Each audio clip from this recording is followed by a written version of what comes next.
is a presentation of Sertoba Media and Comey Media, Incorporated.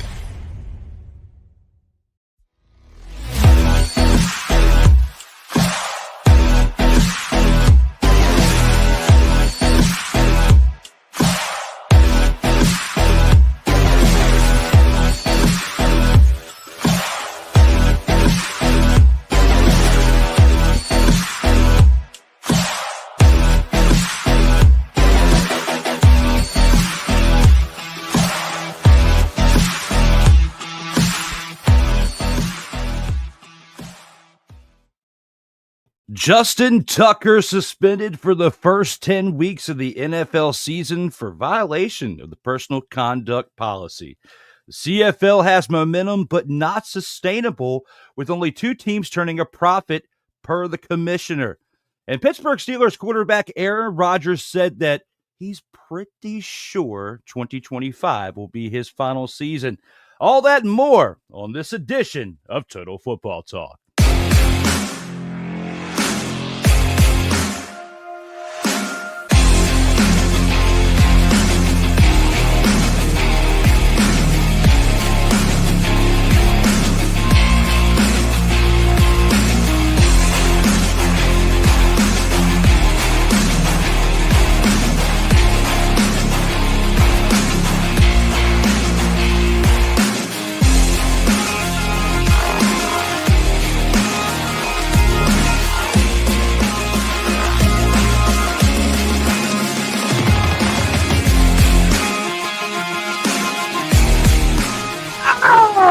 Oh, yeah, it's that time again. We're back for Total Football Talk. Welcome to those of you across the nation and around the mother-fathering world. We have one great episode 90 for you today.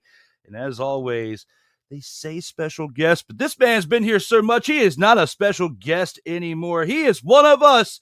He is back here again for episode 90. Give it up for the man, myth, and legend from No Credentials Required, Belly Up Sports, and many more, Mr. Ryan McCarthy. Oh, I didn't get my intro. Wait for my intro. I've got to bring that from the Total Football Talk extra side and bring it over here. And that was actually one thing that slipped through my task this week, was to take that and bring it over here. So my apologies for that there, sir. But apology accepted. I did the best I could with the verbal intro, though. Thank you, though. I appreciate that. I am honored. I am always honored. As always, I'm honored to be here, part of Total Football Talk. Well, you are one of our brethren here in this program, as we are here for episode 90 live right now. Or if you're watching us in the replay, it's syndicated live stream, whatever you want to call it. Little handsome men, little studs. Come on. That was pre-hair growth. Well, we should say that was pre-pandemic. Man, I got to update my thumbnail right here. But, the look is still the same for the most part. A few things have changed, but some things have changed within professional football. And, we're going to talk about that today. We got the CFL to talk about, recap the past weekend, preview this upcoming week, and, of course, recap last night's game. There was a thriller by the Saskatchewan Roughriders, which I know part of your takes, you're going to absolutely love discussing one of their players here in a bit. And we actually have one of our brethren out here in the comments already. Sick Diggy is live and in action with us, saying, "What's good, everybody?" Hey, it's good, Sick Diggy. Glad to have you here all the way from Norway. That's what makes us an international program. Shout out to Sick Diggy for being here. And for that, we're going to go ahead and get things started and kick this off with the opening drive. All right, let's go. We got trips, right? At 42, 989. On two. Ready? Quick! We're at the opening drive. We've got some games to recap, and we're going to start this off with the Saturday games. Go a little out of order, but I promise people it'll make sense here in just a few minutes. The first game we're going to talk about is the Ottawa Redblacks and the Calgary Stampeders from this past Saturday, 4 p.m. Ottawa Redblacks winning this one 20-12. Dustin Crum, 9 of 22 for 111 passing yards and a passing touchdown. 11 carries for 64 yards as well. I hope I don't butcher this name, but I'm going to give it a mother-fathering shot. Daniel Adebabwe. How Hey, close? good try. Good try. What is it actually? What is it actually? I think you may have gotten it right. I know about Nice! On the first try, that's what I'm talking about. This man who I fumble effed around and found out with his name, 10 carries, 96 yards on the ground, also had 2 receptions for 17 yards and a receiving touchdown. William Stanback, 9 carries, 82 yards as well. That running game was what helped lead this team to victory.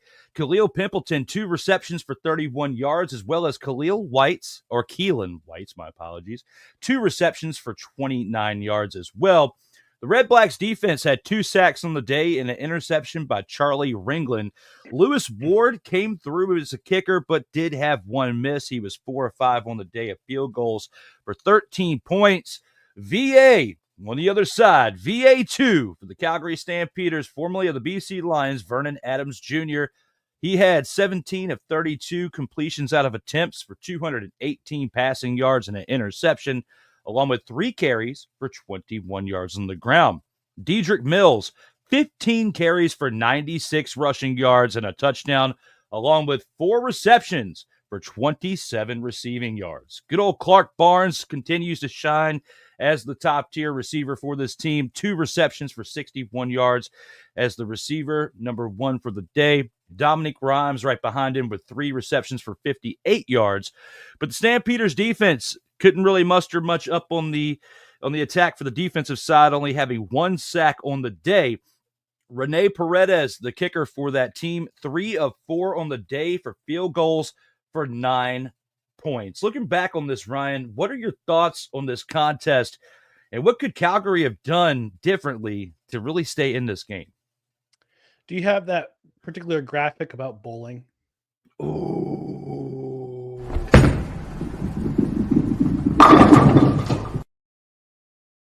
There it is.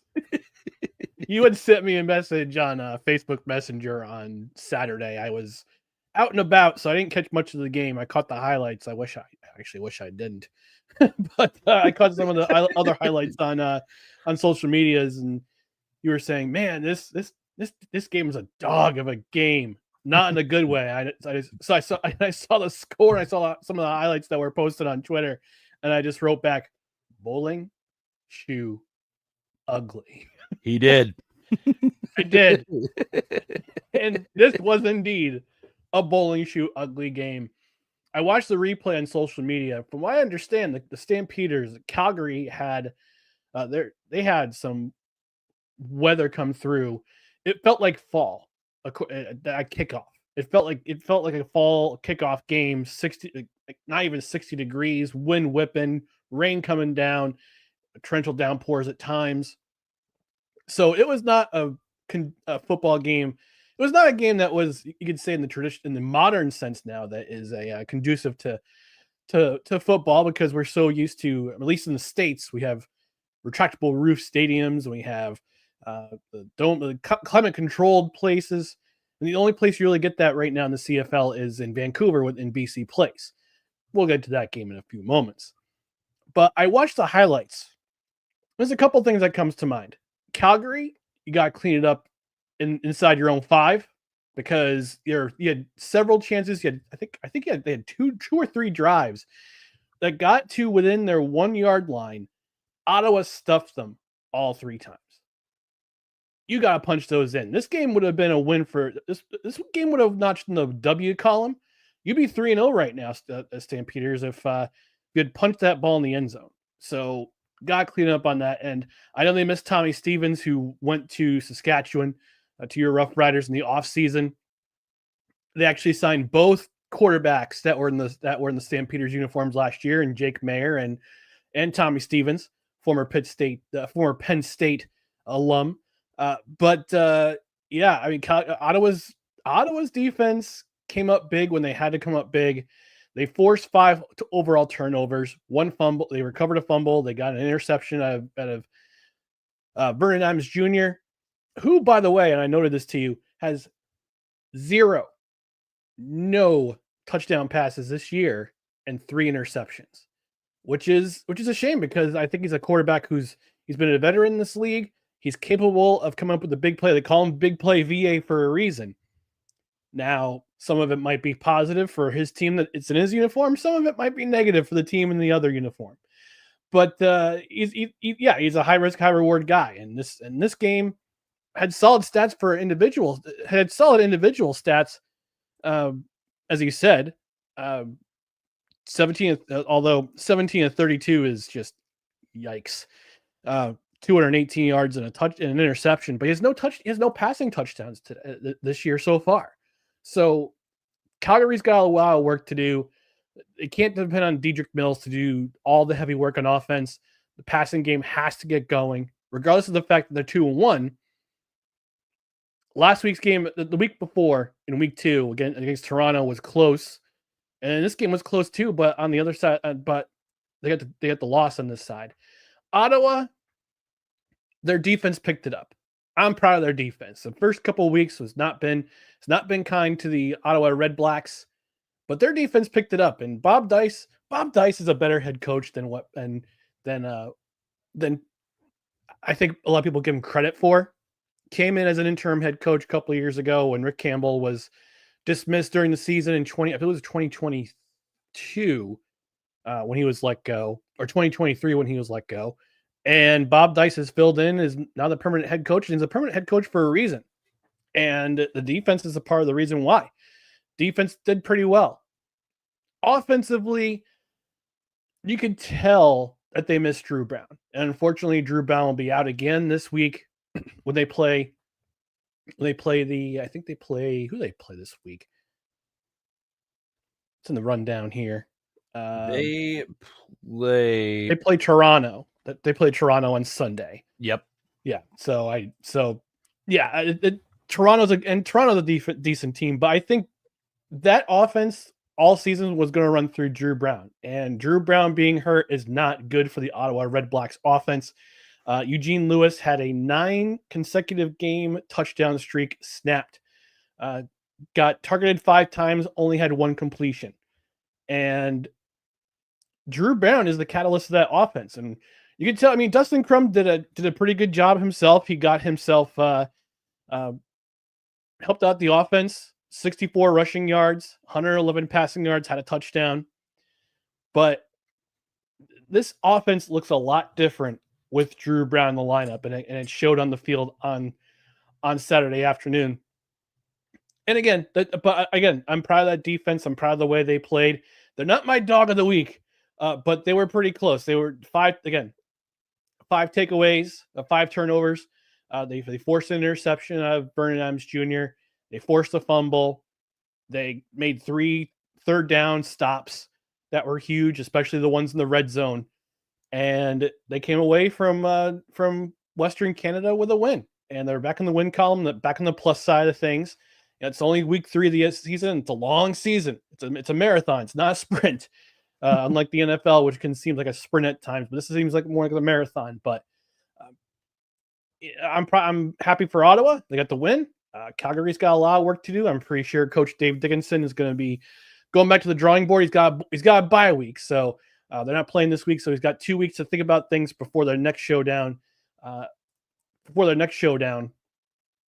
When they play, I'm trying to figure out who they play in week 5, and that would be the Winnipeg Blue Bombers. Oh boy, that's gonna be a tough one. But they got some time to figure out on both sides of the ball, particularly on offense, how they get how to manage things, and especially if they're inside their own 1 yard line where they can get a quarterback sneak or another play to get 6 on the board rather than getting 0 or 3. And to touch up on what you were saying about Vernon Adams Jr., he has 53 of 85 completions out of attempts so far for 803 passing yards. Like you said, no passing touchdowns. He does have a little bit decent statistics on the ground. 13 carries for 108 total rushing yards and 1 rushing touchdown. But that's still not statistics that you want out of your quarterback through the first 3 weeks, and especially if you're trying to turn things around as a starting quarterback in this league after how things went in BC. So for Vernon Adams, he has got to turn things around. He's got to turn it around fast. Luckily, they have a bye week this week, and he can get a little rest, get a little extra time to get acclimated with that playbook, because it doesn't seem like he's fully comfortable with it, or this offense and him just haven't fully gelled yet. Like there's something lacking there chemistry-wise when I watch this. Yep. And with what we saw out of Vernon Adams Jr. before he went down last year and with the Lions, he looked really good. He was throwing 300 passing yard games here, multiple touchdown passing games. And this is a different Vernon Adams that we're used to seeing. And, even though that defense put a lot of pressure on him and that offense in this game, the Redblacks did to them, it's still not excusable, in my opinion, for someone who's been around the league as long as he has. So. Exactly. And he's been around the league for a while. He started in, I want to say Saskatchewan, moved on to Hamilton, then he went to Montreal. I know him best from his days in Montreal, but he got traded. He was traded to BC to shore up their quarterback position for a playoff run a couple of years ago. And this season, in the offseason, he was given a fresh start. Was traded to Calgary for a draft pick, and I just want to see what happens with him and Dave Dickinson. They're both Dave Dickinson was a quarterback for Calgary and for BC in the league. And he knows the ins and outs of this league. He's been in the league for quite a while, between being a player, a coordinator, and now a coach / GM. So I'm interested to see what kind of things they're going to try to scheme in their offense, try to fix some things. And I'll address this more in our headlines, in our Gridiron Scoop. But it just seems to me like, with the CFL, it's much more different than the NFL. The NFL, you get longer time to build a relationship with your receivers as a quarterback. And you don't get that in the CFL. You don't have, and correct me if I'm wrong, CFL watchers, you don't get an OTA like in the NFL. You don't get a mini camp like in the NFL. You get 4 weeks of training camp, 2 preseason games, and that's it. And you kind of wonder why some of the injuries pile up, why the games in, at least in the first month of the season, the first 4 weeks of the season, they don't look like good football. And I'll address that too in the Gridiron Scoop. I might also address it in my closing comments too. But you begin to wonder, why do we have so many low-scoring games at the beginning of this season? I mean, Saskatchewan and Toronto notwithstanding. But you wonder why some teams are better in the first part of the season than other teams, and why other teams, other games just look so bad. I think that has to be a factor, is that you get such a short window of time to build a relationship with your receivers, especially if you're coming into a system or coming into a new team. You need to learn that system fairly quickly. That's probably part of the reason why Vernon Adams is having such a tough time to start the 2025 season. Yeah, 6 weeks just is not enough time to prepare when you have as long of a season as you do. All right. And yes, you get extra bye weeks, throughout, because of the fact that you have 9 teams in the league.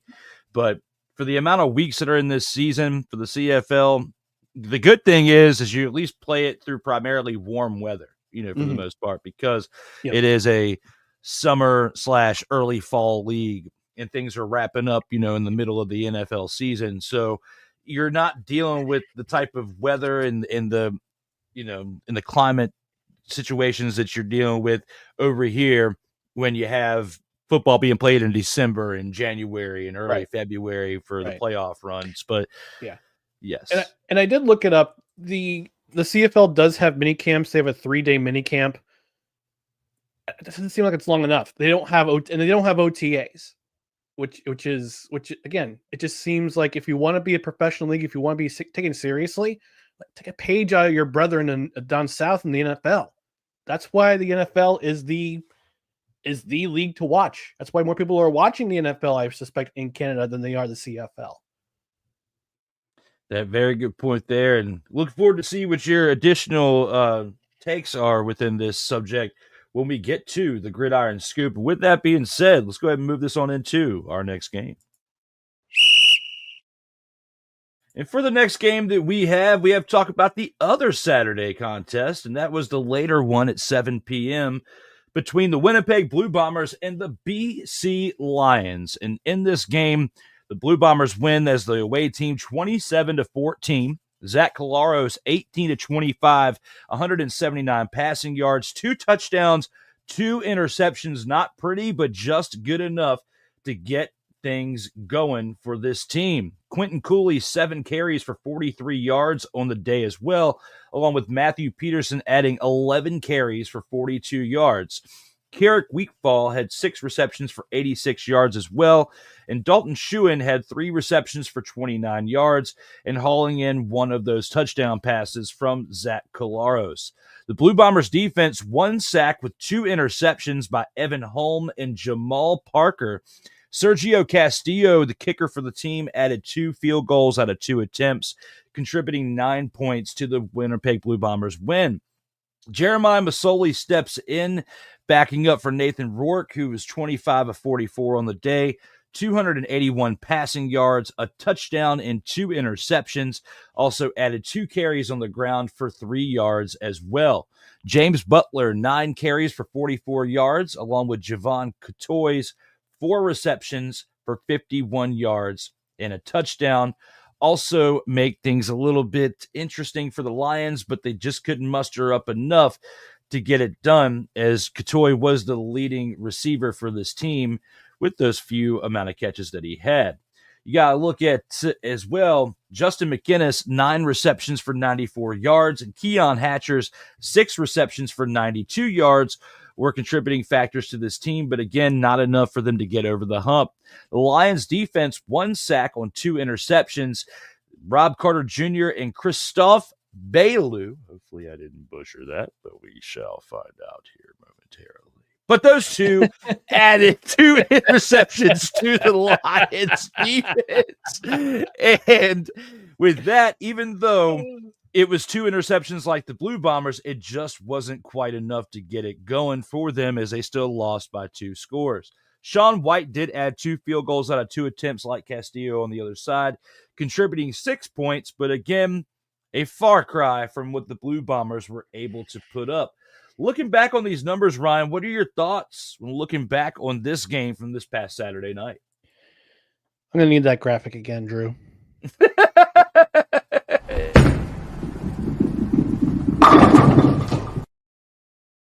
Or would you rather have this?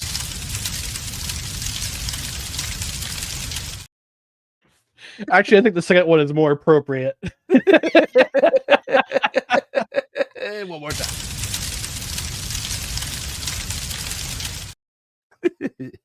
Thank you, Drew. Oh, cool. And for the record, it's Christophe Beaulieu. At least close. I got Christophe right. You got Christophe right. we got to take you to school about these French names, man. Yes, I did not take French in school. I did. You can tell. Yes. Again, another game on a Saturday that I was texting Drew, but I actually sat down to watch this game. I sat down to watch this game. I was watching. I had one on. This is my night on Saturday, right? On the big screen in my living room, I had the AF1 semifinal between the Albany Firebirds, my Albany Firebirds, and the Salina Liberty Firebirds. Spoiler alert, Firebirds won. They're on their way to the AF1 championship, which will be played tomorrow afternoon at MVP Arena in Albany, New York. That's right. Are you going? I'm going to go. Yeah. Nice. You know what? I have never missed an Albany Arena football championship game. I went to the Firebirds in Arena Bowl 13 in 1999. That was 2 days after my 22nd birthday. I went to as a member of the press. I was a member. I saw Arena Bowl 32, the last one of the official Arena Football League in 2019. I covered the game as a member of the press. Same for 2021, 2022, 2023. We won't talk about. It involves a certain former Pittsburgh Steeler, New England Patriot, Los Angeles Raider, and Tampa Bay Buccaneer, who is currently on the run from the cops. And And I watched the Arena Bowl in last year's iteration of the Arena Football League from the American Dream. It's the American Dream Mall in East Rutherford, New Jersey. They played it at the American Dream Mall.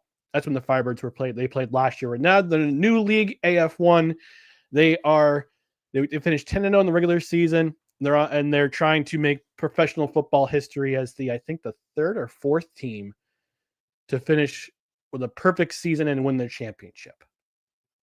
Nice. So I've never missed a game as a member of the media or as a fan. And this one you're going as a fan, though. I'm going as a fan this time, yeah, because I didn't cover the team this year. I was doing my certification with the craft brewing, so I'm gonna pay my way in, which is fine. But I'm gonna go. But let's talk about this game. So I had Arena Football on my big TV. I had on my laptop, thanks to my VPN, watching in the browser, on CFL Plus. I watched this game. Man, the final score does not reflect what happened on the field that night between the Blue Bombers and the Lions. We can talk about the Blue Bombers. I've seen some fans, some CFL fans in some shows in the chat getting all haughty about, the Blue Bombers, this team's going to start to fail soon. They're going to reach a peak, and they're going to fall off a cliff eventually. No, they're not. Last year they got off to that horrid start, starting at 0-4, then pretty much ran the table the rest of the way on their way to the Grey Cup, and didn't win the Grey Cup, but let's just say they were a lot better than they were the first 4 weeks of last season. This year, they're out to start much differently. They're starting their story much differently, and it's reflected in this game. It's reflected in the first 2 weeks of the season and last night's game, which we'll talk about a little bit later. But they imposed their will from the get-go, from the jump, with this BC Lions team. And we talked on social, we talked on Messenger about this game, and I just said, this Lions offense looks a lot just like Ottawa, just like the Redblacks, look a lot different with Drew Brown in the lineup.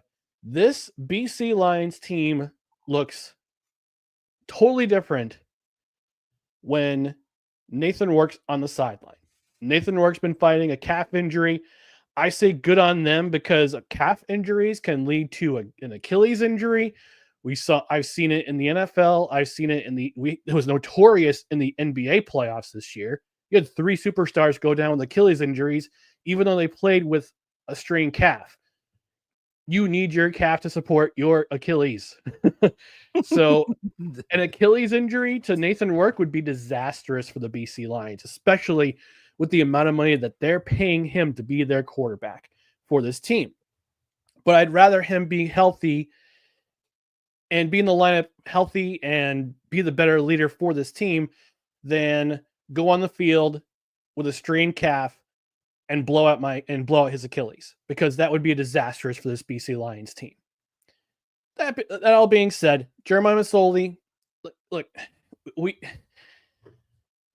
Jeremiah Masoli has had so many bad things happen to him throughout his career. From Hamilton, he tore his ACL. I think he tore his ACL twice. He blew out his Achilles tendon in Ottawa as a member of the Ottawa Redblacks. And also, while he was on the sideline, got run over and suffered another injury on the sideline, not even playing the game. He's just supporting his guys, and he got run over. And it's like, this guy's streak of bad luck is terrible. But good on him to keep things going, keeping the dream alive.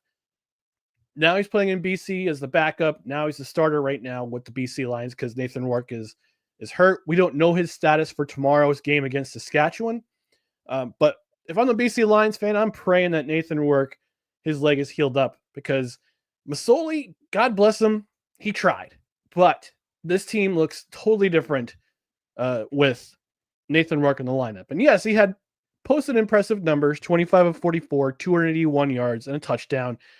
But a lot of those yards came because the rushing attack for the BC Lions was held in check by Winnipeg. And Winnipeg and Saskatchewan over the last couple seasons have been the best, have been 1-2 in rushing defense allowed, in yards allowed in the CFL. And Winnipeg, again, you come for the king, you best aim for the head, because if you don't aim, you're just gonna get, the king's just gonna keep pushing you down. Winnipeg's the king of the West right now. They've been the kings of the West for the last 5 seasons. And we talk about players who get hurt, players who leave the team,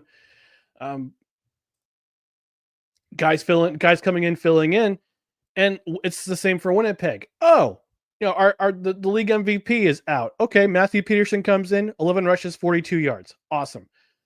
Sheed Bailey, he's currently a free agent, was a big part of the Winnipeg Blue Bombers.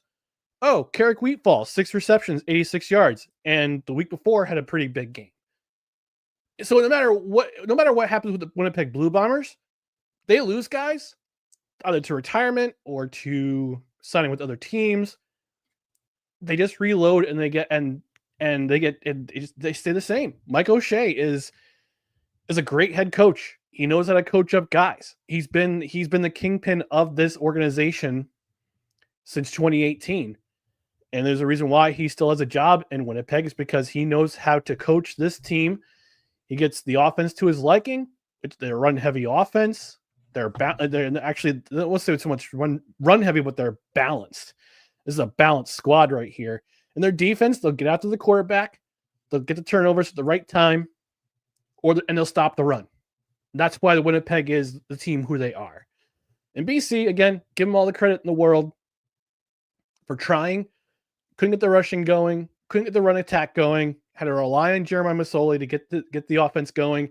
Defense played admirably. Only allowed 27 points against a team that could have run up the score without a couple of if some plays for Zach Collaros had materialized. But I also got the one thing we missed is the thick six. The final touchdown for the Winnipeg Blue Bombers, the thick six, where they call it an O-line when the O-lineman scored the touchdown scored a passing touchdown for the Winnipeg Blue Bombers. I'm trying to figure out who that was, but yeah, that was the final nail in the coffin right there. It was a touchdown to Eli to oh gosh, what's this? Asatui Eli. Yes. Probably one of the Usos. Future Uso. Asatui Eli. Got the thick six to punch the final nail in that coffin in that game. The thick six, man. It was like a bruising situation watching that come back, because there's no way you're going to be able to stop an appliance when it's running, like a refrigerator. Like, Nope. They talk about William the Refrigerator Perry back in the day. Couldn't take the man down if he had the ball in his hand. And that was very similar in this case with that thick six. This game right here, even though you said it and I clicked it multiple times, I'm going to click it one more time, because it truly was a dumpster fire situation. And now it is time to take it to the game of the week. Game of the week. Game of the week. Yes. We have to talk about this game from this past Friday night that involved my Saskatchewan Roughriders on the road, getting it done in this game. Absolutely was fun to watch, okay? In which I have to admit, in this one, I did have to watch the replay because I was not at home. I was fulfilling other duties that we discussed previously to being on the air. But right here and now, when talking about the Saskatchewan Roughriders, seeing them in the win column, it took them scoring. Oh no! I put 22 instead of 32. Oh no! All right, let's take it down. But yes, 39 of 32. 39 of 32 was your score. Trevor Harris in this game, 13 of 17 for 234 passing yards. Okay. He had 2 touchdowns and an interception, which, when you look at his completions out of attempts, isn't horrible. I mean, he did a pretty good job getting completions. Yes, he was efficient in this game. You got to give him his credit where it's due. And I say this as I multitask because with the OCD, I cannot stand it. We're going to have a 32. It's coming up as we speak right now. We're going to have a mother, father, and 32, and we're going to have it right the father now. Because we cannot talk about my Saskatchewan Roughriders and have the right graphic on the screen. We are not messing around in this moment. This is your shenanigery that you get in this episode, as I say it, and bam, there it is again. 39 to 32, the Roughriders. All right, back on track because we slightly went off the rails. We got to talk about the bruiser in this game. Yes, we have a game-winning score, but we got to talk about the bruiser. That was AJ Ouellette. 17 carries, 91 rushing yards, and a rushing touchdown. Also had 1 reception for 15 yards. Tommy Stevens, you talked about him being moved around earlier. 6 carries for 30 yards on the day and a rushing touchdown. Dante Myers was absolutely huge, even though he only had 4 receptions. 2 of those receptions, he hauled in 2 touchdowns, and he had 125 receiving yards out of 4 receptions on the day. Keyshawn Johnson, not the Super Bowl winner. We discuss this every time we talk about this, man. Give him the damn ball anyway. Give him the ball anyway. Yes, sir. Give him the ball. 4 receptions for 43 yards on the day. No touchdowns, but still made an impact. Speaking of impact, the Roughriders defense, 4 sacks and an interception, and that interception came from Tavon Campbell. The big stat line that we're going to talk about real quick, though, is what happened at the end of the game, and it was all a part of the work that this man did throughout the game. He had 8 total plays in a game on special teams where he made a big impact. Between punt return yards and kick return yards, this man had 243 yards on the day.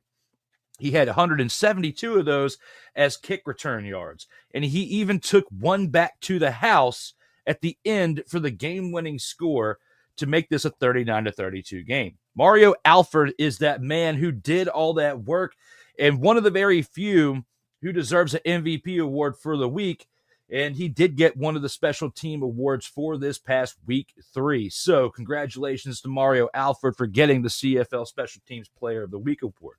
Brett Lowther was 1 of 2 on the day for field goals, contributing 8 points to this Roughriders team. But when you look back on it, they were definitely clicking on all cylinders throughout. It's very rare in the game of football where you really need to have 40 points almost in a game in order to win it. That's how you know it's a thriller back and forth. Both teams were scoring, and the Argos, who've had their moments so far throughout the first few weeks, were actually looking pretty good for the most part, despite Nick Arbuckle's 1 interception. Okay, for the most part, the fact they put up 32 points and were hanging with the tough Roughriders team, I got to give them credit where it's due. Nick Arbuckle, though, on the day, 26 of 33 for 259 yards, 2 passing touchdowns. And like I said, the interception that he did throw was a contribution in there as well. He had 6 carries for 13 yards on the day.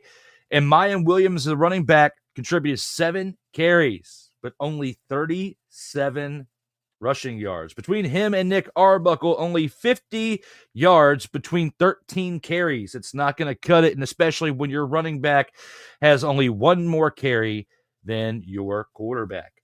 Williams did also have 4 receptions for 20 yards. Maybe that 420 was what he was doing before the game, since he got that lack of production in the game. Who knows? It is Canada we're talking about, ladies and gentlemen. Now, Kevin Mittal, 7 receptions, 98 yards, and a touchdown, along with Dejan Brissett, 6 receptions for 53 yards and a receiving touchdown. Both of those players hauling in both of those passing touchdowns from Nick Arbuckle, but it just wasn't enough. The Argos defense, was non-existent, minus the interception by Tyshawn Blackburn and a sack because of the fact that they gave up 39 points as a whole team defensively, whether you're defending on special teams or you're defending against the other team's offense. Giving up 39 points is not a good stat line. Looking back on this, Ryan, when it comes to the game of the week, what are your thoughts on this game? And is this the game of the week by default?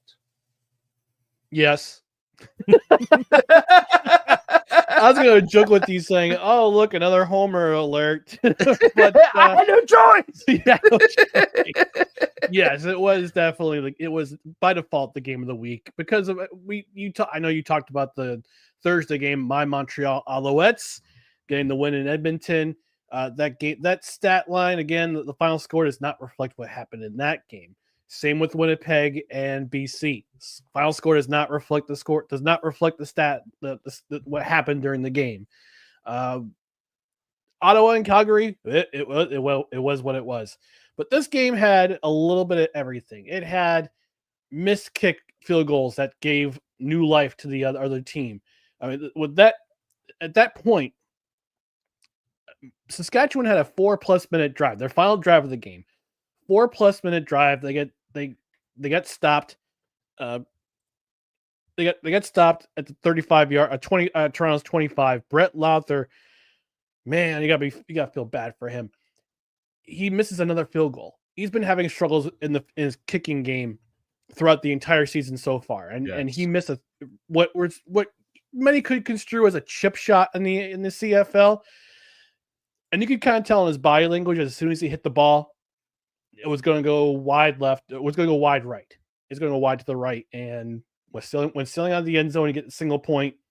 So they go up 30. You go up by 8 instead of going up by 10. Toronto has new life. They go down the field. They get the touchdown. They get the 2-point conversion. You think, okay, this game's going to overtime. But then Super Mario Alford, you can never lessons to teams. Don't kick the ball to Mario Alford because he will do something like he did on Friday night. And as soon as he touched the ball and I saw him get a little bit of daylight, I said to myself, this game's over. This is a walk-off touchdown. And sure as shooting, takes it all the way back to the other end zone. Touchdown, extra point. Saskatchewan gets the W to end. I would say literally stole a win out of Toronto. Now, Toronto, off to an 0-3 start. You don't really see that a whole lot from defending champions. And we know what kind of team Toronto is. We know the type of team Toronto is. They got a pretty decent defense, although in this game, 32 points surrendered. It's not going to win you games. Special teams touchdown at the end, notwithstanding. Their offense did okay. They got a chance at the end to kind of get things to especially in the fourth quarter. The fourth quarter, they scored 11 points in that fourth quarter. Actually, they scored 22 points in the second half after a slow first half. So you got to give some respect to the Toronto's offense. Ryan Dinwiddie, he's a great coach, former quarterback himself, knows the language of the quarterback. Nick Arbuckle had a pretty solid game himself. Pretty efficient, 26-33, 259 yards, 2 touchdowns. But again, I noted a couple weeks ago, Toronto's mishandling of releasing their number one running back, who wound up signing with Saskatchewan, is going to come back to bite them. And it did in this game. They only had 50 rushing yards total in that game. You're not. And Gary didn't even play. Well, he did, but he carried. But he didn't really put up any big stats. Yeah. No, he didn't. No, he doesn't show up on the stat line at all. So it was Willette had 91 rushing yards. Tommy Stevens had 30 rushing yards on 6 carries, and Thomas Bertrand Houdon had 2 carries for 23 yards. So he was not on the field in this game. But we also got to talk about another thing, and I'll address this also in our closing thoughts. This game had a lot of penalties. Listen to these penalties, Drew. For Saskatchewan, 18 penalties for 178 yards. That includes a 10-yard holding penalty on their final drive, if they scored a touchdown, it was game over. We didn't have to have Super Mario Alford take the closing kick, take the last kickoff down the field for a touchdown.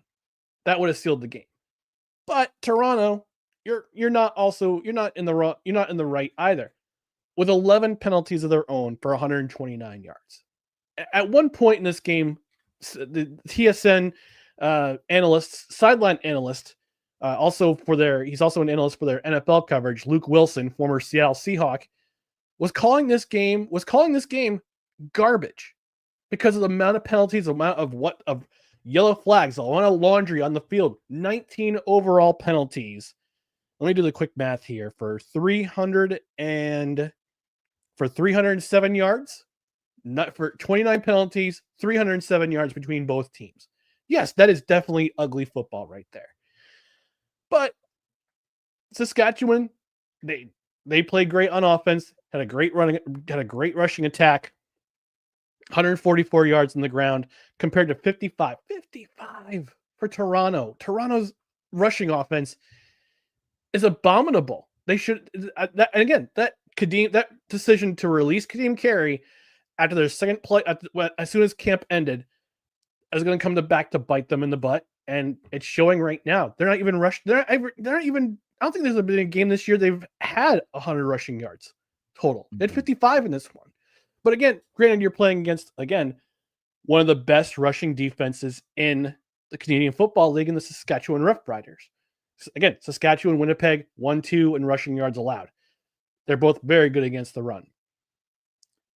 So Saskatchewan, they come home on Saturday. They got BC. A lot of question marks in that game. Toronto, they got to regroup and play Ottawa on Sunday. We'll have to travel that far, but you want to avoid an 0-4 start in this league, especially. I mean, last year Winnipeg was an anomaly, but for defending Grey Cup champion to start 0-3 and possibly start 0-4, it's a tall task for your team to come back from an 0-4 start. Winnipeg did it last year, but that's Winnipeg. They're the Winnipeg Blue Bombers. It's a different team. I'm just kind of confused about this Toronto team and how they're going to fare if they start 0-4 to start the season. There's no way they can come back without a running game. And not without a running game. Literally their Achilles heel right now is what's happening with that. You've got to have the ability to establish the run. On top of that, Chad Kelly doesn't come back till week 7. Is he suspended again, or is he just hurt? No, he's on the 6-game injured list to start the season because of his ankle injury that he suffered in the East Final. He's still recovering from that. And Ryan Dinwiddie came out and said, he's not available till week 7, which is going to be even more. It's going to be even more of a daunting task if they start 0-4 and possibly start 0-6. For defending Grey Cup champion to start 0-6, that's unprecedented. They don't have a bye week in that first 6 weeks. Let me double check. They would be. I think that they do. I think they would be 0-5, but still, that you cannot start a season that way. Regardless, I mean, yes, I was throwing shade at the Blue Bombers last year for how they started, and they came back. But the difference between the two is they started to click on all cylinders in all 3 phases of the game, as to where they were struggling in those phases to start the year out. You cannot have 55 or less yards in a game averaging and expect to make a turnaround. There's no way. And just like you said, you let go of your number 1 running back right at the end of camp, start the season, and that's somebody else that you could have had helping you establish the run. Even if collectively through 2 or 3 running backs it takes you to get 100 yards in the game, you still establish the run, you still move the chains, and you set up other plays in the process. And when you don't have somebody like Kadeem Carey, who I wouldn't say he's being wasted on the other team, but he's kind of getting lost in the shuffle a little bit because you have other talent that can actually carry the load. But also, he probably isn't fully comfortable with that playbook yet because he hasn't been here that long. He's still learning his way within that offense. Yeah, I will say this. AJ Ouellette has a history of injuries, so especially in the middle of the season. So if Willett gets injured, you've got a capable backup, so to speak, in Kadeem Carey, who can, no pun intended, carry you into good places. I looked at the schedule. I'm taking a look at the schedule for the Toronto Argonauts. They actually have a bye week in week 6. So technically, Chad Kelly could come back in week 7 in Montreal, where he broke his ankle last year in the Eastern Final. Hopefully it's not deja vu and a redemption story is what we see. And then it's back-to-back games, a home and home with Winnipeg, weeks 8 and 9. So you're potentially, if you don't beat Ottawa this week, and you don't beat Hamilton in week 5 and Montreal in week 7, you're going over into a back-to-back with Winnipeg. And they're on a revenge tour from last season because with how last season's Grey Cup ended. Well, it'll be interesting to see how that all pans out. But I think we're both in agreement that whether you're winless, if you're winless by the time Chad Kelly comes back, I don't think he's going to be enough to turn this around. And by that point, you're fighting a losing battle, and you still have a long battle uphill to go to the mountaintop from where you were in comparison to last year. So a long road for them. Arbuckle is not quite getting it done, but he's doing his best. I mean, he's still got over 30 passing attempts per game, and we'll see how things pan out for that team. With that being said, we still have one more game to recap in this opening drive. Let's go ahead and take it on into last night's game, the Thursday night game. And here for the Thursday night game, we got to take a look at a team that can't even buy a victory, the Edmonton Elks, as they put up 23 points in this game. But that's literally how it is, my man. This is absolutely trash to watch. I mean, the Edmonton Elks, I mean, I said it last week. I expect the Blue Bombers to win unless they literally all get the flu or something, because there's no way that the Elks are winning this game on the road. Zach Collaros was great last night in comparison to what he was last week. 25 of 30 for 179 passing yards. The yardage, don't pay attention to that. It's the 3 passing touchdowns you really need to pay attention to, along with the fact that he had a carry for 13 yards and a rushing touchdown. So altogether, the man contributed 4 touchdowns to those 36 points for the entirety of the team. Matthew Peterson had 12 carries as well for 65 yards as the leading rusher and 3 receptions for 11 yards as well. Nick Dembski added 5 receptions for 97 receiving yards and hauled in 2 of those 3 passing touchdowns by Zach Collaros. Garrick Wheatfall shows up yet again with 3 receptions, 62 receiving yards, and a receiving touchdown. The Blue Bombers defense last night, 3 sacks. Not statistics to look at and get royally excited about, but the fact that they were able to do that and contain a very easy team to contain, but they still contained them, did their job, all right? Sergio Castillo continues to do great as the kicker for this Blue Bombers team. Perfect on the night, 3 of 3 in field goals, contributing 12 of those points for the 36 total for their victory. Trey Ford on the other side, not horrible numbers, but just not enough to get it done because of what he's working with.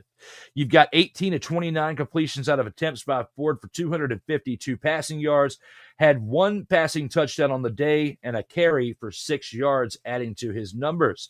Justin Rankin, 7 carries for 30 yards, and Javon Leaks, 7 carries for 42 yards. Combined had 72 rushing yards. But when you don't have much else going in the running game and you got to rely on a backup quarterback, Cody Fajardo, to get 1 carry for 1 yard and get that punch-in touchdown, it's not going to be enough, and it speaks volumes for how much you trust that running game. Keon Julian Grant had 5 receptions for 115 receiving yards and hauling in that lone touchdown pass by Trey Ford. Stephen Dunbar had 5 receptions for 55 yards as well. But again, not enough production to help this Elks team get over the hump against a really good Blue Bombers team that has been clicking on all cylinders since this season started, literally. Elks defense had 1 sack on the day, but that was literally it. They were non-existent besides that. And Vincent Blanchard contributing, though, probably one of the bright spots for this Elks team, just like Castillo on the other side, perfect on the day for field goals. 3 of 3 on field goals, contributing 11 points. Looking back on this game from last night, I don't think it requires a bowling shoot ugly or a dumpster fire graphic, but at times, do you at least think it flirted with it? I watched the highlights this morning. Edmonton certainly had chances to win this game. But there's a couple of things you cannot do. There's one thing you have to do against Winnipeg, and there's one thing you can't do to contribute to Winnipeg winning. One thing you have to do if you're playing against the Winnipeg Blue Bombers on offense, actually, there's 2 things. I'm sorry. I was right. There was 2 things. One thing you have to do is convert second down. Drew, take a guess at how many second downs the Edmonton Elks converted. 2. No, a little bit higher. 4. They were 8 of 20 on second down. That's a 40%. That's a 40% completion percentage on second down. You have to convert your second downs. On the flip side, Winnipeg was 12 of 21 on second down. So you have to convert those second downs in order to have a chance to win against the Winnipeg Blue Bombers. The other thing you can't do is give away the ball. At one point, I believe it was in the second quarter, Edmonton got a fumble. They were the beneficiaries of a fumble. Winnipeg gave up the ball. They don't usually do that at home. A couple plays later, on Edmonton's side of the ball, they give it right back. You can't do that against a Winnipeg team, a seasoned team like the Winnipeg Blue Bombers, because they will absolutely destroy you by scoring a touchdown or bleeding the clock with their running game or getting a field goal to go up multiple scores. Edmonton certainly had their chances to win this game. It certainly did. I mean, it didn't look like that. They converted. They got a touchdown in their first series of the game. Winnipeg, they got it right back, and then they scored 17 points in the second quarter. Zach Collaros had 3 consecutive passing attempts go for touchdowns in the first half at one point. That's how good Zach Collaros was playing last night. Only 5 incompletions. Didn't have a very sexy stat line in passing yards, but he did enough to help his team win, especially towards the end of the game where he had that marvelous out of nowhere run, that one rushing attempt for 13 yards for the touchdown. You see a 36-year-old Zach Collaros rumbling, bumbling, stumbling into the end zone and helped Winnipeg and helped his team, this Blue Bombers team, basically put the nail in the coffin of this game of the Edmonton Elks. Edmonton, I'm surprised that they're rushing. They actually were they only outran the Elks by 1 yard. They had 94 yards rushing on the ground compared to 93 for the Elks, which is pretty effective. I mean, you got Trey Ford, who's a dual threat at quarterback with both with his arm and with his legs. Had 1 rushing attempt for 6 yards. No, not a big deal, but for the most part, Edmonton contained the running ability of Trey Ford, and they also sacked him. They also wound up sacking him. Did they sack him at all? Yes, they had 3 sacks. They had 3 sacks on Trey Ford, which is kind of tough to do because he's pretty elusive in the pocket. You get him running, he can absolutely kill you with his legs. But again, veteran team, Winnipeg, they're doing their thing with Mike O'Shea. On the other side of the ball, the Elks, they have a first-year coach in Mark Killam, who's, again, he's trying to figure it out his first go-around as a head coach in this league. After being a defensive coordinator with the Calgary Stampeders, I think he first started as a special teams coordinator. Then he moved on to defensive coordinator. And now he's a head coach with Edmonton, but he's still trying to figure things out. Edmonton played they tried to be respectable against Montreal last week. Again, the final score did not reflect the final score did not reflect what happened throughout the game. In BC, they were again respectable towards the end. In this game, they actually hung with the five-time West Division champion in the Winnipeg Blue Bombers, hung in with them and towards the end. At the end, they just ran out of gas, and the final score is what it was. And they had the touchdown, and Castillo getting the final field goal to make the score 36-23. Edmonton had their chance, certainly had their chances. They just need to do more on second down. They also need to stop giving away the ball after they get a fumble recovery of their own. Beautiful breakdown. And with that, this game right here, it's like you said, the Elks had multiple opportunities to win this game. They just couldn't make it happen. And, even though they are continuing to struggle as they have in recent history, it looks like there's a little bit of light at the end of the tunnel. It appears that they have a chance to turn things around at some point. They've got some young talent on that team, but it's very apparent they still need to make some more moves in the front office to move some players around and bring some new ones in and bring some new life, because they just don't quite have enough to get it done in this current moment.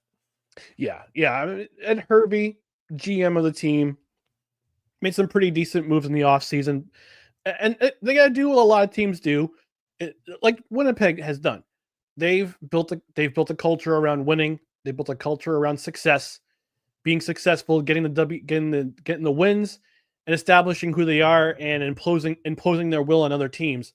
I think if they play their cards right, they get the right personnel in there, they make the right decisions in coaching, especially with Mark Killam, first year as a head coach. You got to give him a little bit of grace.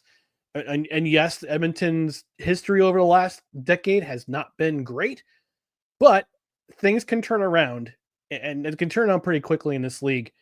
And if they play things right, their fortunes can change dramatically. See what happened with Winnipeg. See what happened even with Saskatchewan and Montreal. Montreal is, again, I mean, I'm going to be a homer here. I don't mean to be a homer, but you've seen the culture change when they brought in Jason Moss as their head coach. This is a different team compared to other years with Kahari Jones and other head coaches. Jason Moss has established a culture in Montreal. Corey Mace is establishing a culture in Saskatchewan. Mike O'Shea has established a culture in Winnipeg. I think Mark Killam can do the same thing in Edmonton. And you can argue the same for Dave Dickinson in Calgary. Not last year notwithstanding. That was the disaster. We've beating those dead horses for a while, but yeah, if you can establish a culture of winning, you can start doing it now for the rest of the season. Edmonton's close. They're not quite there yet. They're close. But until they get a little bit closer, Edmonton fans remain comfortable with taking the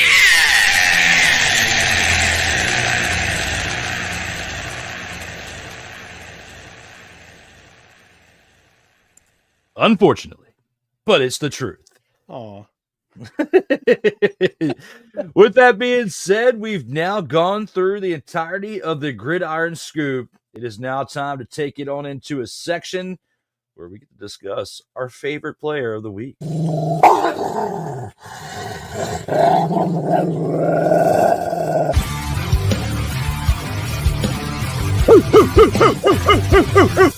Where my dogs at?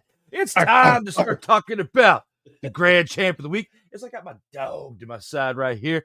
It's Mr. Brian McCarthy, and he would like to give you his take on his dog of the week. My dog of the week is none other than Saskatchewan Roughriders kick returner, punt returner extraordinaire, Mario Alford. 4 kick returns, 172 kick return yards. A total of 243 punt return yards if you add in the punt returns, 61 yards of punt yard returns. But that's not the story. the story is his walk-off kick return touchdown to seal the win for Saskatchewan Roughriders to remain unbeaten in the 2025, this very young 2025 season for the Saskatchewan Roughriders. Again, teams, when are you going to learn? When are you going to learn? Don't kick the ball to Mario Alford. If he gets a lane, you're dead. But my grand champ of the week is Mario Alford.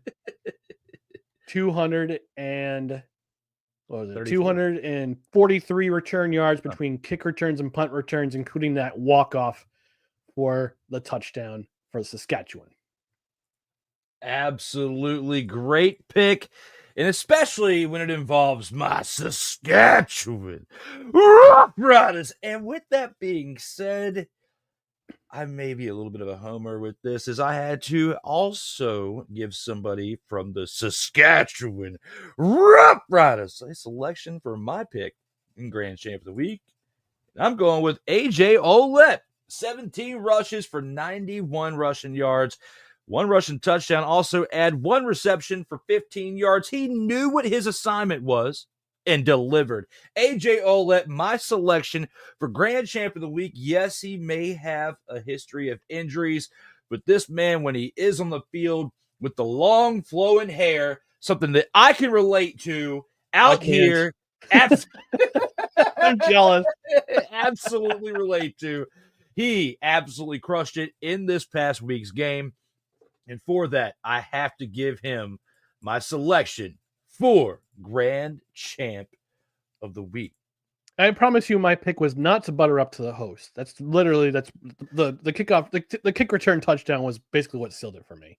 Yes, and I can honestly attest that his words ring true, because it's not that often that he selects Saskatchewan as a pick in the Grand Champ of the Week. So shout out to Ryan for doing that, for being fair.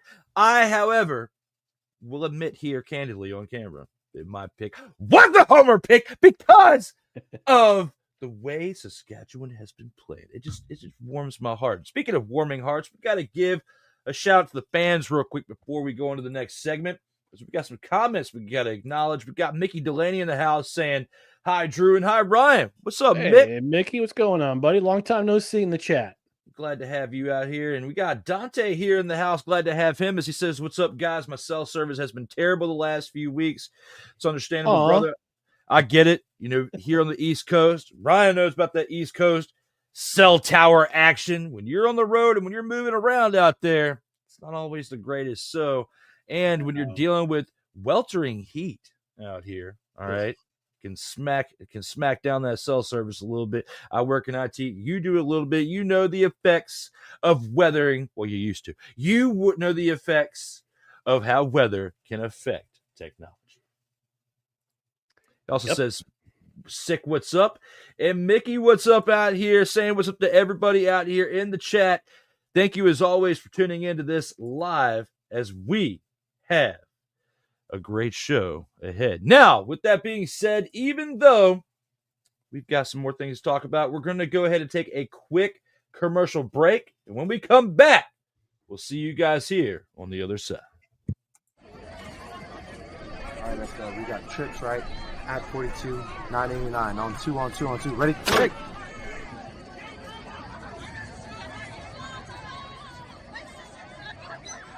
We're just getting started. Total Football Talk will return right after this. Whether it's news, the largest egg producer finds bird flu in chickens at a Texas plant, weather, devastating tornadoes rip through the heart of the United States, inspiration, a breast cancer survivor completed the journey of chemotherapy and now begins a future one of matrimony or sports. Michael Jordan is shown on a photo with Diddy. LeBron James has a video extolling the virtues of a Diddy party. This has been yet another beating a dead horse presentation. We got you covered. BS3 Network, in association with Comey Media Incorporated, proudly present The Morning Shift with Cole Johnson. Live every weekday at 8 a.m. Eastern, 7 a.m. Central.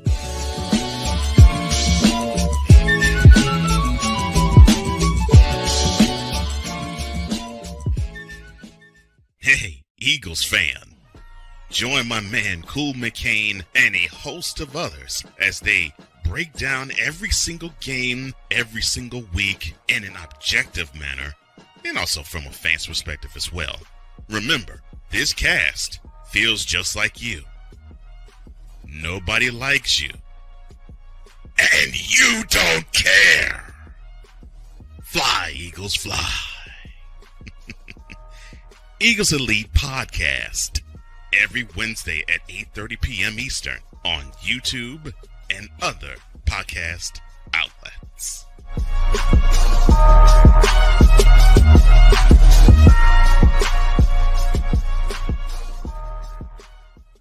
Everything Boston. I love you morons.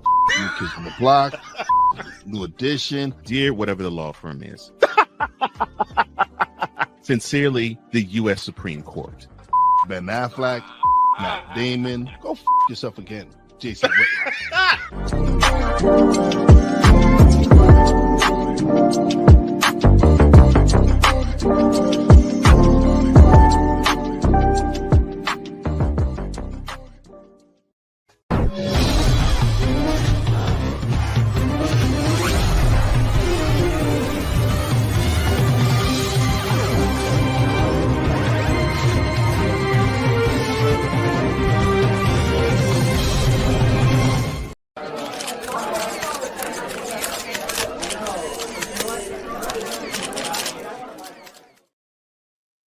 Welcome back to Total Football Talk, episode 90. As we have some things to continue to discuss in this program. I'm your host, Drew Willingham, along with our special guest host today, Mr. Ryan McCarthy. We got three things we want to touch up here on the Gridiron Scoop. And we're going to start it out with the thumbnail that we have here that we're going to be talking about mainly in this one. Justin Tucker can serve a 10-game suspension as a free agent, as it says. And with that, he was suspended for those 10 weeks for violating the personal conduct policy. Ryan, with this one, do you believe that this is a suitable punishment for him, given that he could serve all 10 weeks as a free agent? So I have a clarification question here. Okay. So is he going to serve currently as a free agent, because as soon as the news came out about his misdealings, the Ravens kicked him to the curb. Now, is this the first 10 weeks of this season, or is it start when he signs with a team? No, it's the first 10 weeks of the season. It came out yesterday that he could actually serve this as a free agent, meaning a team can wait to sign him. He can, even if they have a bye week, we'll say in that 10 weeks, because usually before that wouldn't count. Okay. Mm-hmm. So they can wait the 10 weeks to sign him. Say you have a bye week in there in that first 10 weeks. That's an extra game you get to have him for. So you'd only miss him for 9 games. You would have him then for the remaining 8 games. So it's literally the second half of the season if somebody does pick him up. But it was announced yesterday that he could serve these first 10 weeks as a free agent. Then a team can sign him, or somebody can just sign him and put it in the clause of the contract. We're not going to pay you until your suspension is lifted. If they want to just take him off the market so nobody else within the other 31 teams decide to pick him up. Well, I would say 30 because we know the Ravens aren't going to pick him up. But because they drafted a kicker in this past draft and they have officially moved on from him, considering the fact that the past 3 years, his numbers have been declining. And last year was, of course, the worst because he had all this stuff on his mind with what was going on outside. Mm-hmm. So with that being said, do you think it's a suitable punishment given the fact that for the first time I've ever heard of this, because usually you get signed, then you serve the suspension of whatever it is. I've never heard of this ever where you can serve a suspension as a free agent, or at least in the NFL. It's a unique situation for sure. Look, Deshaun Watson was the one who set the precedent for these suspensions because of all the things that happened as a Houston Texan. I think anything like this from now on, I pray it never happens again. If you're harassing staff or asking staff to give you, You know what? I won't say it in the air. You can you can look it up yourself of what Justin Tucker did and what Deshaun Watson did.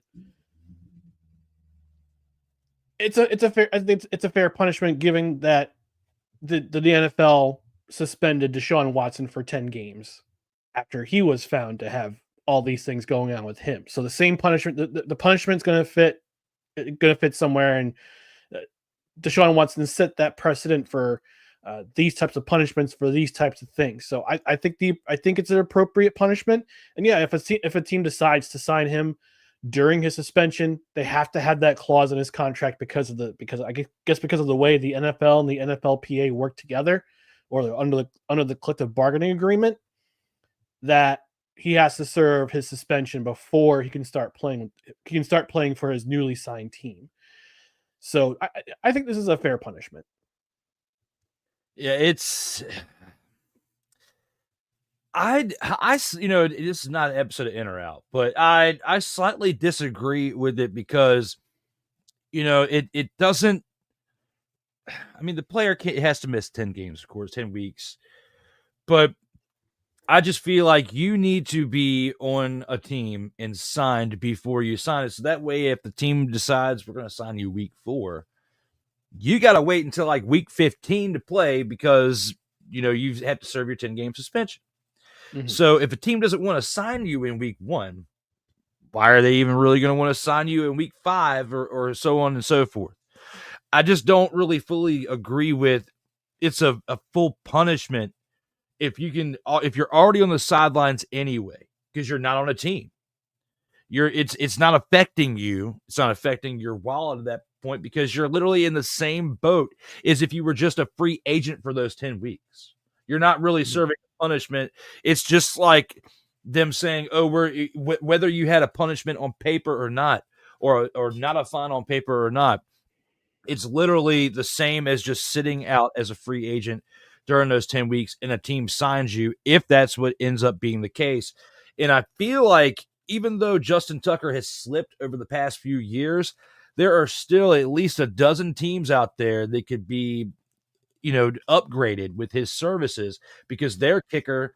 I can think of one. What's that? I can think of one, but continue. Go on. I would say, with at least a dozen teams out there in my mind, their services, their kicker's best day is still not as good as Justin Tucker on one of his worst, as we saw from this past year. So with that being said, I just don't feel like it's a fully sustainable punishment, given the fact that you might as well just say we're just not going to sign you until week 11 and that's your punishment, rather than getting handed a suspension for 10 weeks that you're not going to be playing anyway. Well, that's why I asked the clarification question, because if right now he's a free agent currently, mm-hmm. and if he decides to sign on with a team, give it right after training camp, when you go through the 3 preseason games and training camp. That's why I asked if the suspension starts from week 1 through week 10 on through week 10, and not as if he signs with a team at some point during the season, week 3, week 4, that's when his suspension starts. So that's like kind of got me thinking about if it's an appropriate suspension. I think it is, because if injuries are going to happen, the yips are going to happen, all sorts of weird things are going to happen. So if he goes through that 10-week suspension to begin the season, and a team is sitting on the cusp of a playoff berth, if they're in a wild card spot, if they're in a spot to win the division, and their kicking games is not great, they can certainly improve and say, okay, this guy's out here, one of the most accurate kickers in NFL history is out there for the taking. Absolutely, I'm taking a chance on him. And there's one team in particular I can think of who could probably use his services for the playoffs, the Houston Texans, because Kymie Fairbairn, God bless you, great in the regular season, great in the wild card, but when it comes to the divisional, he seems to crap his pants at the wrong time. We've seen it the last 2 years in Baltimore, and especially last year in Kansas City when he missed a field goal and had a field goal blocked, and that could have taken them to the top. It could have taken them past into the championship game. So if I'm Houston, I'm taking a look at him, especially if Kyrie Fairbairn kind of gets the yips or gets hurt. I want to sign a guy. I would want to sign I would want to sign Tucker. And Dante even brings up some really good points that I want to bring up on screen here just to share with everybody. He says, it's kind of dumb. Not going to lie. How about signing a questionable signing can add an additional salary cap? For example, 1 year, $1 million cost, the signing team $4 million on a salary cap. So you're getting him at a cheaper rate too, because it's a prorated deal. And I mean, whether a team signs him today and says your salary is prorated, it doesn't take an effect till week 11 because you're going to be suspended anyway. It doesn't make sense for us to pay you for doing nothing, but we're going to sign you because we want you week 11 through week 18 to end the year. Okay. So yes, I guess it's a possibility, but I feel like he's going to sit there as a free agent literally until week 10, week 11, and then somebody brings him in. And yes, he says he will have fresh legs. Absolutely, he will at that point. But the risk that you take with him sitting out as long, just like we were talking about earlier with the CFL having limited preparation before the season, who's to say? I mean, yes, you can work out on your own, but it's still not the same as team workouts. Who's to say he goes out there week 11, pulls a hammy, tears a quad, whatever, out there trying to boom a 50-yard field goal, and he hasn't really had game action or practicing of game action, in practice for all those weeks. No training camp, no OTAs, no work with the special teams, especially where, it's different going from a position player on offense or defense from one team or another than it is as a kicker, because you literally have the same job. You line up in the same positions and you do the same thing that you would do on special teams for the other 31 teams in the NFL. However, the repetition, the preparation, the things you would do in minicamp, OTAs, preseason, and in those 10 weeks leading up to it, not just in the game, but the whole week of practice before. Yes, you may have fresh legs, but they're also going to be legs that haven't had the right amount of work that you've had throughout the entirety of your football career. And I think we're not going to even see half of what Justin Tucker was last year as a result of that. Dante also says, just thought about if a kicker goes down by week 10 or 11, he can get a bag and possibly a ring. Yes. Yeah. But go ahead. I was just going to add that with what I was saying previously, if you go out there and you haven't had the work prior to the right amount of work, as I would say, it's not going to matter by week 14 or 15 if you've popped a quad or torn a hammy or whatever out there trying to overdo it, because you haven't had the repetition and the work necessary to have you primed up for that time of the year. And especially when you come back in week 11 or later, it's going to start to get colder outside. It's going to already be beginning to be the later of the fall, the dropping of the temperatures. And with Justin Tucker in his 30s, and you and I both know, you being a little bit older than me, the older you get, the harder it is to adapt and work with poor conditions in climate. Okay. So thanks for bringing that up. That I'm a little bit older than you, Drew. I didn't say the number. I said it as politically correct as I could. It still hurts right here. I'm not hurt though. You didn't think that hurts? I'm like I'm 18 months from turning 40. How do you think that makes me feel? I know you've already approached it, but you've been there. I'm starting to feel it. Okay, I'm starting to feel it. Okay, my body's already in the age of 40, considering what it's already been through. But I digress. Yeah. So I was just about to say, the league minimum for a kicker with 7+ years of experience is $1.255 million. So you could prorate that contract and save a bunch in the salary cap. And as Dante said in the chat, you could possibly get the bag and a ring, which is why I think Houston, again, climate controlled place that is Houston, would benefit somebody like who's a little bit older, like you said. Don't have to deal with all the cold weather and all that stuff. if I'm actually, let me take a look at the Texans schedule 2025. Houston Texans schedule. I don't think Let's Cole go to- wants him to go to his team, though. You got rid of one. I understand that. We're gonna get this again. Oh yeah, Justin Tucker's part of my. He'll be reaching team. for the towel. Oh yeah, get the music playing in the background. Yeah, so here's what the Texans schedule looks like from here on out, from week 10 on. So week 11 at Tennessee, week 12 home against the Bills. Thank God it's not in Buffalo. Mhm. Week 13 at Indianapolis. Week 14 at Kansas City. Week 15 at home against Arizona. Week 16 at home against the Raiders. Week 17 at the Chargers. Week 18 at home against Indy. So you got 1, 2, 3, 4, 5 games, 4 of them being at home, that are in climate controlled places. So it wouldn't be too awful to get his services if, again, Kaimi Fairbairn's game goes to heck. It'll definitely be interesting to see how that pans out if they end up making a move for bringing in one massage therapist disobeyer to another in this situation. What are you doing, Justin? Come on. That would be wild. But we got to give a shout out to my man Corey Man out here from The Grind. Make sure you check out his episode tomorrow. It actually usually is around 4 p.m. Eastern time on Saturdays with the one up, but tomorrow it's going to be around 11 to 12 o'clock because tomorrow's PLE will actually be going on at the time that his show normally would be on. So he's going to have it on a little bit earlier tomorrow, sometime between 11 and 12 o'clock. Well, thank God World War III got postponed so the WWE can have their premium live event in Saudi Arabia. That would have been wild had that been the case. Oh, man, they would reschedule for probably go to Las Vegas again at Allegiant Stadium. Amazing.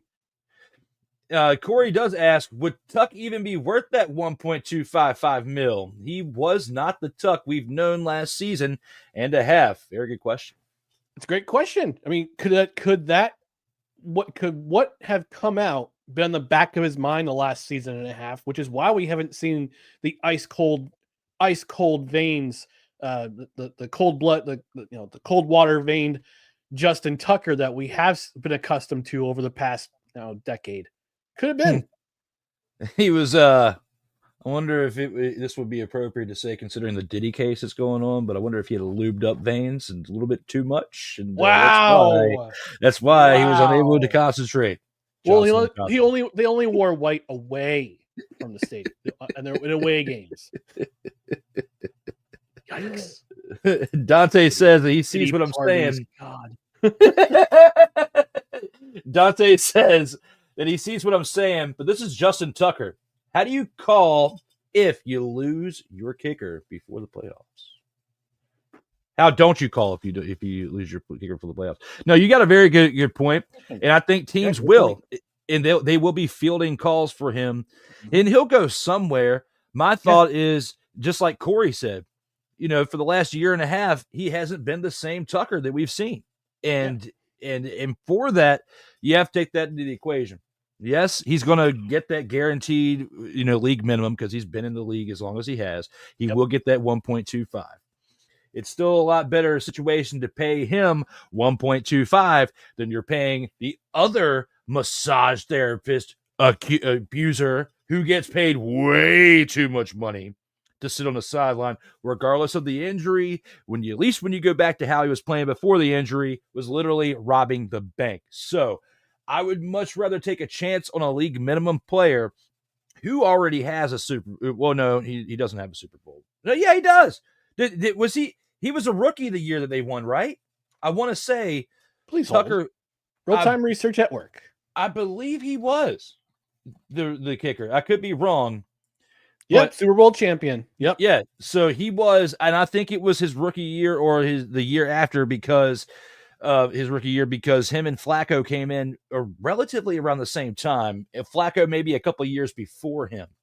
But still, regardless, you have a Super Bowl championship that brings you clout. Before the last 18 months, you were literally regarded the greatest kicker of this era, presumably of all time, because most accurate in history, of how accurate you were. It's still an argument between him and Vinatieri because of what Vinatieri's resume is, but at least, like you said, the most accurate kicker of all time. That does weigh in on the discussion of should we sign the guy or not. And $1.25 million for a minimum contract is worth the risk, especially if you're a team that has a struggling kicker and you have a real chance at making a playoff run. So, and besides, the salary cap doesn't really exist in the NFL. Come on. He said Tuck was oiled up like a WWE superstar before going out onto the field. Wow. We'll throw a tarp down and have a slip and slide. ain't no party like a massage parlor party, because massage parlor party will get you hurt. Is Watson's robbing of the bank worse than Jamarcus Russell? No. I disagree, though. I will say yes. Because the reason why, one, Deshaun Watson's contract is fully guaranteed, Jamarcus Russell was not, okay? True. Two, the Raiders had history of, I'm just going to say this word, making shit-tastic decisions because they did not make great draft choices in the 2000s. They didn't really field a great team after that Super Bowl appearance for many, many years. And it was all because of Al Davis and the decisions that they were making, because he was far outdated to be making those type of decisions at that point. And Jamarcus Russell was selling a bag of goods of how good he was at LSU, and to come out and not even read the playbook or watch the DVDs of the preparation, that's more so on him. Deshaun Watson, was already kind of dipping off before he left Houston slightly. Not as bad as he did when he came to Cleveland, but even then, we were saying did not deserve a fully guaranteed deal, and especially of that much, and how that was going to come back to bite him. In my opinion, the Deshaun Watson contract is worse than Jamarcus Russell, and especially when you learn from the situation of a Jamarcus Russell and how that contract didn't pan out.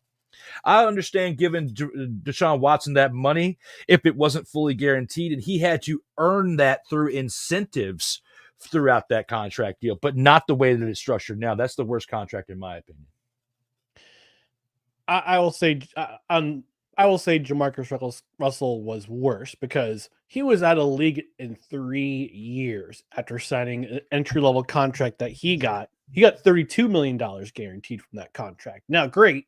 Now, granted, $240 million guaranteed is nothing to sniff at, but at least Watson had a pretty decent career up to the point before he got traded to Cleveland. Everything just kind of fell off a cliff between all the stuff that happened off the field in Houston that the McNair family conveniently brought up before his contract negotiation, and then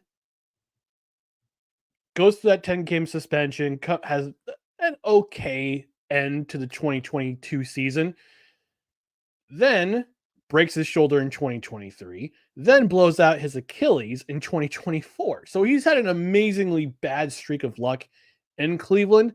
I don't think the contract has anything to do with that, but the year off he held out of Houston before he was traded to Cleveland definitely set him back in his career. But he was I think he was one of the better young quarterbacks in Houston before all that nonsense happened.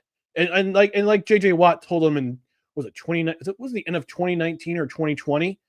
He said, walking off the field, he said to Deshaun, "We're sorry. We are so sorry. We wasted all this time. We should have done better to help you in your career." And that was kind of a telling mark of Watson's going to be out of there soon. So I think Russell's contract was worse because he barely put any effort into being an NFL quarterback. Lasted only 3 seasons. How many starts did he have? Oh God. Oh my gosh. This is terrible. It was, but his stats definitely worthy of this. Yep. And he started only 25 games in the NFL from 2007 to 2009, and then just basically was the league was released by the Raiders, and the rest of the NFL had nothing to do with him because he barely put any effort into his game. At least Watson did put effort into being a good professional until those allegations came out, and then got shipped off to Cleveland, got all that money, and just hasn't had a good break since. Yeah, absolutely. Well, except for his shoulder, but no pun intended. Oh man. With all that being said, when it comes to the Justin Tucker subject, that is our main subject within the Gridiron Scoop, but we do have two more that we have to get to. Let's go ahead and take it to the next one. Going back to the Canadian Football League, the CFL has momentum but not sustainable with only two teams turning a profit per the commissioner. Should we feel concerned for the future of this historic league, Ryan? That's tough news to hear. And what's interesting is that Winnipeg and Saskatchewan, with the profit they turned, here's the curious thing about this league. Winnipeg and Saskatchewan, they're very similar to the Green Bay Packers in that they're not privately owned. They are publicly owned by the communities that they are in. So for them to turn a profit, I get that because Winnipeg has been successful. Saskatchewan has been successful. You could argue about the attendance all day long, but the fact that they're the only two franchises to turn a profit in 2024 is a little bit is a little troubling. It's a little troubling. I know BC's ownership is relatively new. Damar Doman, I think his last name is. He's been trying to get the BC. He's trying to promote the heck out of the BC Lions since he became owner of the team. Edmonton just got new ownership last season. Montreal just changed ownership within the last couple of seasons. Toronto's owned by, I believe they're owned by MLSE, Maple Leafs Entertainment. Ottawa's privately owned. Hamilton's privately owned by Bob Young. So for the privately owned teams to lose a profit, it's going to happen. But at the same time, I think the reason why this new commissioner came in, Stuart Johnston, I think his name is, if I remember correctly, he's got to find a way to promote. He's got to find a way to promote this league better because this league doesn't know how to promote its stars. It can promote their own game well, but they can't build off their stars. And I can name pretty much one Canadian off of every single team that they can market this game around. In BC, you've got Nathan Rourke, like quarterback. Boom. There's a play right there. Winnipeg, Brady Oliveira. There you go. You've got in Montreal, I can't remember his name. We talked about this a couple weeks ago. You've got Canadian-born players playing for your teams right now, playing in your league right now, and you can't build around them. This is why the CFL has the problem it does. Now, Luke, we'll talk about Luke Wilson's comments also in the closing thoughts, but he was talking about this league he was going to be a truth sayer. I can't find the tweet that he posted about last week after the Saskatchewan Toronto game when he said that this game is total garbage right now because there's a lot of penalties in that game. 29 penalties in that game. Gross. You can't promote your game when there's a lot of penalties going on, when the play in the field is just, it's not great. It's not a great product. The CFL, I think, look, I've been a big CFL fan since the 1990s. That was back in the heyday. Had great players in the league. Doug Flutie made the league more noticeable to American audience because of who he was or who he is. And the league kind of tried to build off that, had great talent. They still have great talent. You can develop great talent. But when you have a cap on administration on coaches because two teams were too good and had too many coaches, and you have to have a cap on your coaches, how many coaches you can have, you can't develop talent if you don't have enough people to help develop that talent and make it better.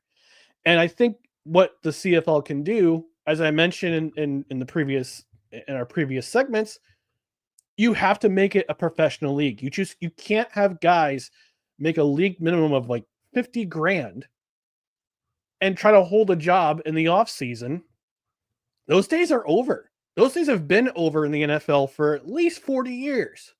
You got back in the 70s and the 60s, you had guys selling cars and then playing 16 weeks plus in the NFL, 14 weeks plus in the NFL.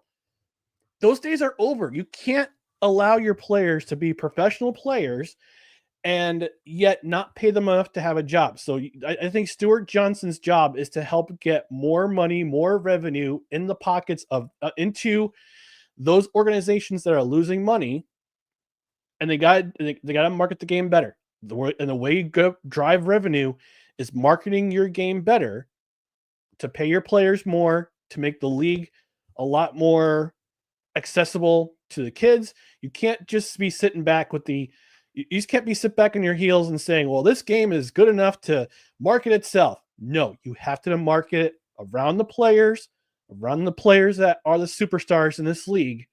You've got at least one Canadian player on every single team who you can market your league around. That's what the CFL needs to do, and that's how they need to drive revenue and get every single team profitable. I could not have said that any better than myself. Definitely when it comes to appeal, that is everything when marketing something, and they have to definitely improve on that if they want to see the numbers grow and keep this league afloat. With that being said, we got one more topic in the Gridiron Scoop. Pittsburgh Steelers quarterback Aaron Rodgers said that he's pretty sure 2025 will be his final NFL season. Do you believe he will be able to turn back the hands of time enough through 17 games and a playoff run to convince the organization to show interest in him beyond this season? Wait, he said he's pretty sure he's going to retire at the end of this season? Mm-hmm. Because that's what he said Tuesday on Pat McAfee show. And I'm pretty sure that Sydney Sweeney's going to show up at my door with a sandwich and a case of beer.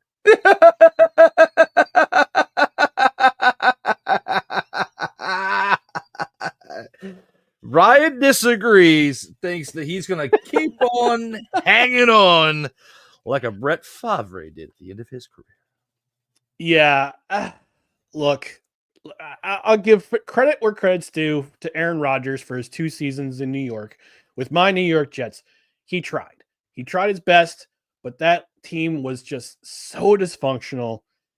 And last year, it by itself was dysfunctional, but you could count 2023 as a dysfunctional time because he played.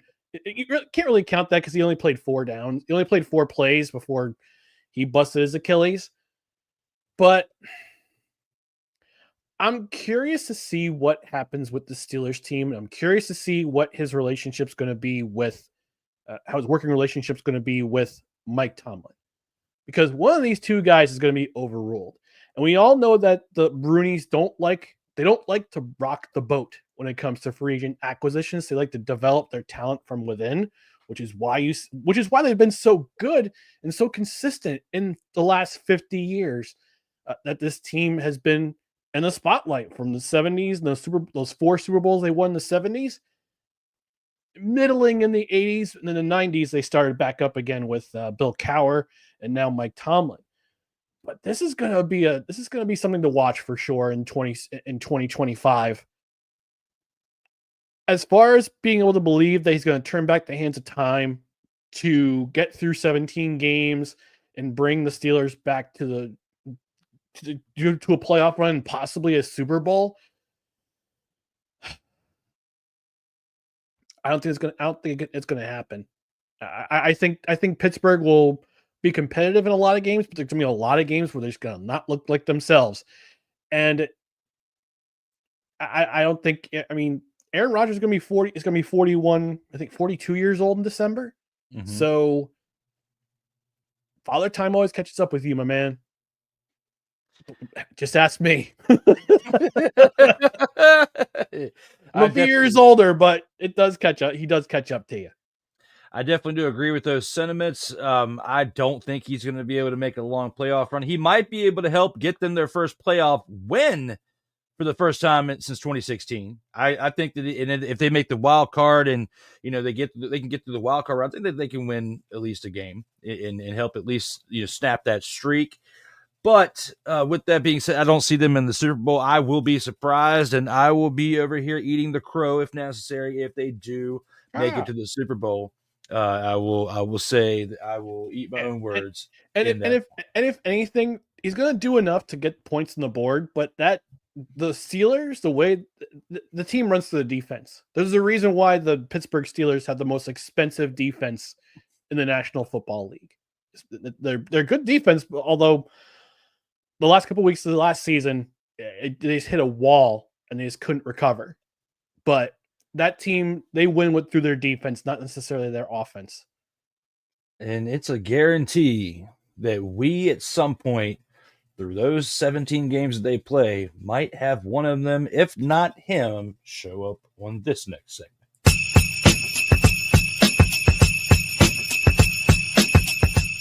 As it's time for the Snowflake of the Week, and with that now, I turn it over to Ryan to give his selection of the Snowflake of the Week. All right. My Snowflake of the Week is the Calgary Stampeders offense. Last week, they could not punch in goal line opportunities. 5 total turnovers, 1 fumble, 1 interception, 3 turnovers on downs. You cannot win in the Canadian Football League if you can't punch it in within your own 1-yard line on 6 attempts. You have 3 downs on each opportunity to get the ball and punch it in. And you got stood up both times. And you got 2 weeks to figure things out. And again, Vernon Adams. Vernon Adams Jr. has 0, count them, 0 passing touchdowns in his first 3 games of the regular season. And you got 2 weeks to figure it out, Stampeders. Your offense can't run, no pun intended, through Dedrick Mills. You got to get your quarterback play straightened out. You got to get the quarterback play going. You got to get Vernon Adams Jr. You got to get some juice in him. I'm not talking about the Barry Bonds kind, but I'm talking about pumping the tires, get some confidence, so we can start slinging the rock and get some help with the passing offense. But yeah, not being able to punch in and get a touchdown on 2 goal line opportunities, 5 total turnovers, 3 turnovers on downs. That is suboptimal work. That's why you're my Snowflake of the Week. And that is a great choice for that, given the amount of facts that you threw in there. They definitely deserve to be on this week's choice for your Snowflake of the Week. And for that, I'm going to stick with the game of professional football, but switch over to the NFL. Oh, put this man's face up here, Roger Goodell, as the NFL is my pick for Snowflake of the Week for allowing Justin Tucker to serve his suspension as a free agent. As I mentioned earlier, I disagree with the take. I feel like it should not kick in until after you are signed with a team. And for that, with the stupid look on his face right here for Roger Goodell and the Shield, I have to make them my selection for the Snowflake of the Week. And with that, normally we would take this into a commercial break, but we're going to keep on rocking and rolling for this as we only have 2 small segments left. And for that, we're going to take this on into the 2-minute drill.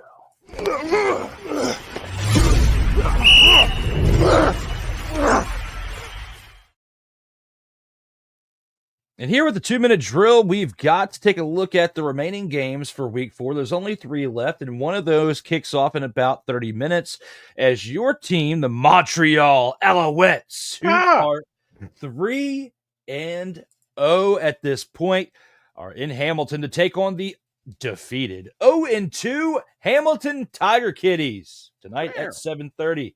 What is your thought? Who wins this game and why? Oh, man. So if you missed last week's game against the in Edmonton, Davis Alexander, he strained his hamstring, who is not in practice all week, so he will not be playing tonight. Instead, we're going to get the law offices of McLeod Bethel Thompson in this game. Now, I got nothing wrong again with McLeod Bethel Thompson. serviceable quarterback, veteran quarterback in the CFL, no problems. But you're facing Bo Levi Mitchell at home, and we all know that Bo Levi Mitchell, true veteran, one of the best quarterbacks of this particular era in the CFL at home. I think this is going to be a close game. A couple weeks ago, week 1, I picked against my Montreal Alouettes against the Toronto Argonauts, and look what that got me. Even without Davis Alexander in the lineup, I still think Montreal's a better team. It's not necessarily because of their offense. Their offense is fine, balanced attack, but it's their defense. It's their defense they've been so good over the first couple weeks of the season. Took care of business against Toronto, took care of business against Ottawa, had a pretty good game in Edmonton, although they let the foot off the gas pedal just a skosh against the Elks in week 3. But they're ending their road trip tonight against the Tiger Cats, the Tiger Kitties. It'll be against Bo Levi Mitchell, who we all know it's always going to be dangerous. But Hamilton's defense is not what it was in the months of August and September of last year. There's something different about this defense I don't like about it. So with that being said, it's going to be a close game at Tim Hortons Field at the Donut Box in Hamilton, and Tiger Cats are going to be wearing their alternate Hammer uniforms, which are pretty cool. But I'm going to take the Montreal Alouettes in this one. Yeah, I'm definitely going to agree with you here. The Alouettes have been clicking on all cylinders throughout this undefeated streak to start the year. They're going to serve the Hamilton Tiger Kitties the big old fat old stink.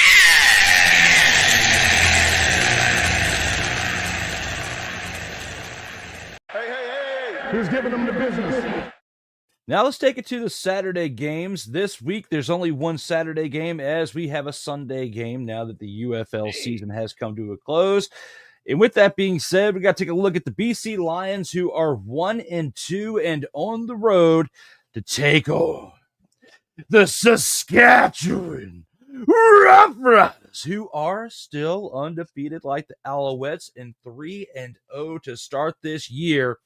Ryan, who wins this game in Saskatchewan tomorrow night at 7 o'clock and why? Boy, it's a tough one to call. And I'll tell you why it's a tough one to call.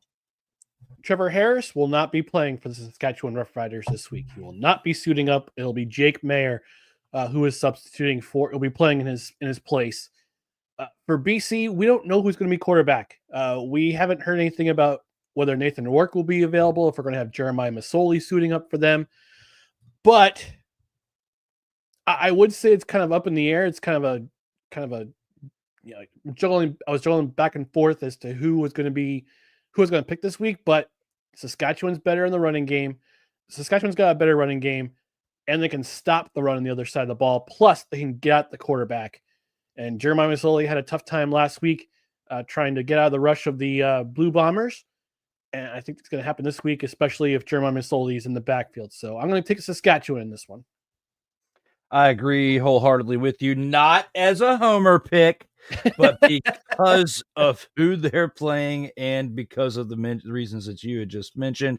I'm going to pick Saskatchewan, and they improve to a 4-0 record to continue this season. Hey, who's giving them the business?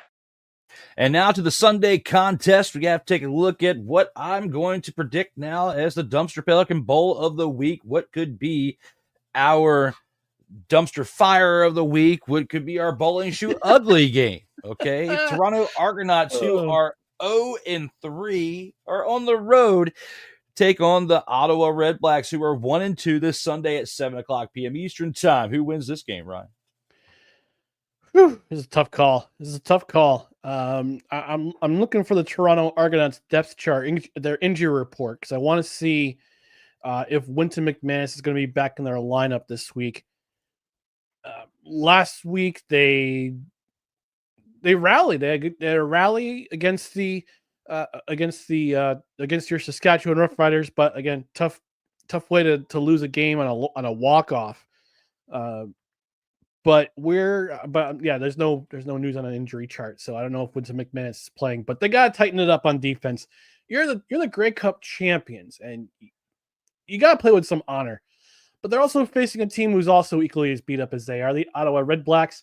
As I mentioned at the top of during the first segment, Drew Brown is out again for the Redblacks with the third consecutive week with a hip injury. I'm trying to remember his name off the top of my head. Dustin Crum. Dustin Crum will be in the lineup for Ottawa.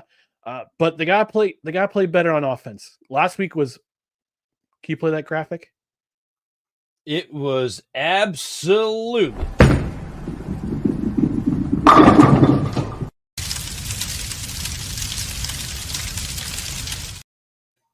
Well, it certainly wasn't a dumpster fire, but definitely a bowling shoe ugly for the Ottawa Redblacks. Appropriately enough, those shoes are red and black.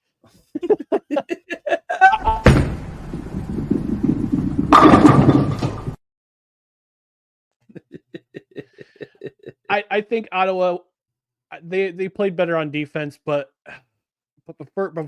before that game against Calgary, their defense was giving up big plays or giving up penalties or being undisciplined. This will be against a Toronto defense or Toronto offense that's experienced. Toronto also has no run game, so it's a toss up in my mind. It's definitely going to be. It could be the bowling shoe ugly game of the week. It certainly could be a dumpster fire. It could also be the game of the week. We really don't know. But it's at home. I think this is Ottawa's second home game, if I'm not mistaken, of the season because they've been on the road. No, it is their second because they lost against Montreal. So I'm going to take Ottawa in this one, just solely based on the defensive effort they had last week. I think they can repeat it this week, especially since Toronto has no running game right now. I agree with you. I think Ottawa improves to 2-2. The Argos continue to struggle because of that lack of running game, and they will be 0-4 after this week. Hey, who's giving them the business?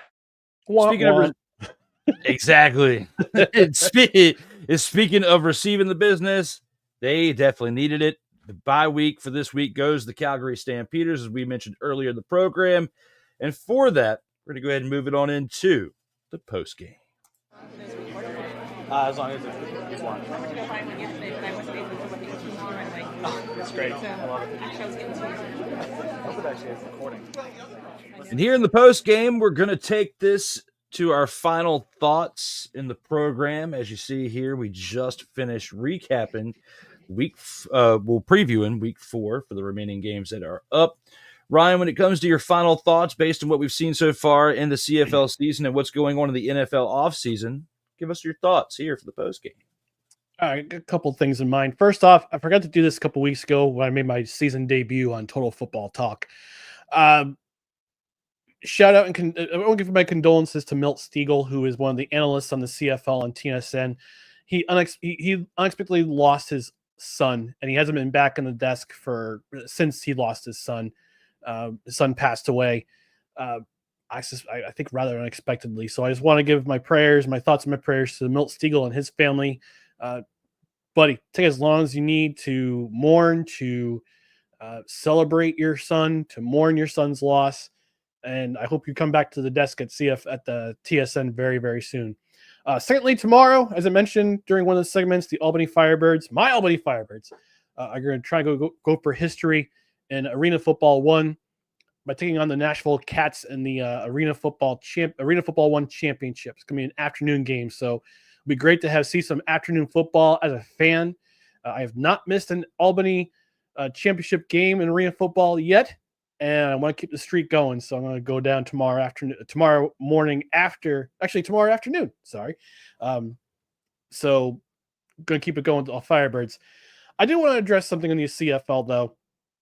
I mentioned this during the Game of the Week segment between Saskatchewan and Toronto, and Luke Wilson's comments, both on Friday Night Football on TSN and subsequently after on social media, where he's talking about the old guard and the game was garbage and too many penalties, and there's the Rouge is the single point after a missed field goal is antiquated. and the CFL has too many antiquated rules. There are some things I agree with him on, and I disagree with him on. First off, the rules. Yeah, there need to be some changes with coaching. I think the coaching cap is ridiculous. I think it hinders development of players in the CFL. I also disagree with him, but I disagree with him on the single point on a missed field goal or a punt in the back of the end zone. I disagree with him in that regard because you made the effort to go on the field. You should at least be rewarded with a point. And if you miss a field goal or you get in the back of the end zone for a punt or a kickoff. But he's absolutely right in terms of player development. And as I mentioned in the segment in the Gridiron Scoop, and I hope to issue a challenge. Not necessarily issue a challenge, but I want to give some advice to Stuart Johnson, the new commissioner of the CFL. You need to treat this, and I think this is what to Luke Wilson's point was. You need to treat the CFL as a legitimate professional league. You can't be in this business. You can't give rookies $50,000 US to start their career because they're just coming out of college. They already have a lot of bills to pay unless they get NIL money. Like, you can't have rookies start out at a paltry minimum of $50,000. League minimum goes for 4 times as much, at least in the NFL, for a rookie on league minimum. Even practice roster players make more than that in the NFL. You have to market your game around the players. It has to be around the players. It can't be around tradition. It can be around tradition, but it has to be within the realm of your players. If you want players to stay in the CFL, if you don't want players to jump to the NFL or jaunt over to an arena league or the UFL, pay them well, treat them like professionals, have professional expectations like OTAs and a longer mini camp, and also a longer training camp, because 4 weeks and 2 preseason games, it ain't going to cut it, because we've already seen a laundry list of injuries to some of the best players in the CFL. Brady Oliveira has been out. Trevor Harris is out. Davis Alexander is out. Drew Brown is out. Those are 4 guys who are key components to their offenses on their respective teams. Nathan Rourke, same thing, is out. A Canadian player is out. So, yes, there's some things I disagree with Luke Wilson on in terms of the rules and some other things, but I definitely agree with him that this league, there's a lot of improvements to be made in this league, and it has to start soon. Otherwise, you're gonna lose interest in the youth, you're gonna lose interest among viewers, and you're not going to see your attendance grow in the stands. The only place that attendance is really doing a great job is Winnipeg. They sell out their stadium. They sell out Princess Auto Stadium for every single home game. We saw it last night. You got to find a way to get people interested in your league, and it's got to do it soon, or else this league's going to go under sooner than you think. Well said, especially when it comes to discussing, the CFL and its situation there. Very well said, because especially when you start thinking about the future of the league and the things we discussed earlier, you've got to make it more about the players in order to keep it sustainable. And when you've only got 25% of your franchises in the league, or less, because you got 9 teams, we'll say 22% roughly of your teams in the league actually turning a profit, it's not good for the future. So definitely a great way to end it with your final thoughts there, sir. I greatly appreciate you, as always, for not only being here, but for what you brought to the program. So for that, definitely great take there. And there's some things that I want to say. I really want to take this in a different direction and say certain things, but as I've gotten older, I've gotten a lot better of thinking about things before I pop off at the mouth. Because with what we have going on out here in life, in this world, our country, the surrounding countries, it's a taxing, situation in 2025. outside of what we're just talking about in the game of football. And sports, for me, are my happy place, especially football. Football is the most thing that I am passionate about. This is why this program, this project has become my number one project, because I love football. I love talking about it, whether it's with Cole, who, he and I co-created this, or Ryan, or anybody, who's willing to give their time to discuss it. I put as much passion and drive into it, as much preparation as I can with putting the slate together, graphics, you name it.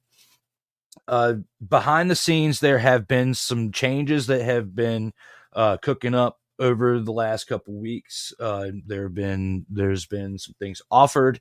There's been some things that are kind of at the wayside, some things I can't really publicly fully go into at this time. It's going to make sense next week when you see this program. There's going to be some changes. But what I will say is this, I am grateful for every single thing that any person has ever brought to this program, past, present, future, regardless of the layout, regardless of the differences in there. I have nothing but gratitude to express here publicly for that. And I wanted to take this time to discuss that and thank you, the viewer, whether you're watching this on Comey Media or Sotoba Media or on Ryan's platforms for no credentials required through Facebook or Twitter in this current space, in this current moment, whether it's live or in the replay. Of course, it's not NFL season. It's not, CFL in the summer is not as popular as the NFL. There are some different avenues and different ideas and different things that have been presented as far as how to approach getting this program out there.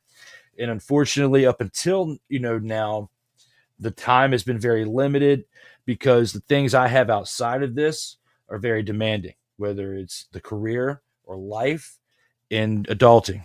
And certain tasks, whether it's a 50-50 situation or a 75-25, 80-20, the changes and percentages of who does what, it changes the flow of how certain things go if you don't have consistency from start to finish. And there's a lot of things you can read in between the lines with that. But for that, when you see this show next week, it'll make sense. I have nothing but love and gratitude and respect for Cole for helping me create this publicly, for Ryan, for anybody else who's been here. Sometimes you just have to do the right thing in your heart that you believe is the best thing to do for whatever you're affiliated with. And for that, tune in next week to Sotoba Media is the best thing I'm going to suggest to you for that. So with that being said, I didn't want to really go too far into that. I didn't really want to give a football take with this because I told you guys last week on episode 89 that there was going to be something that was going to be different about 90.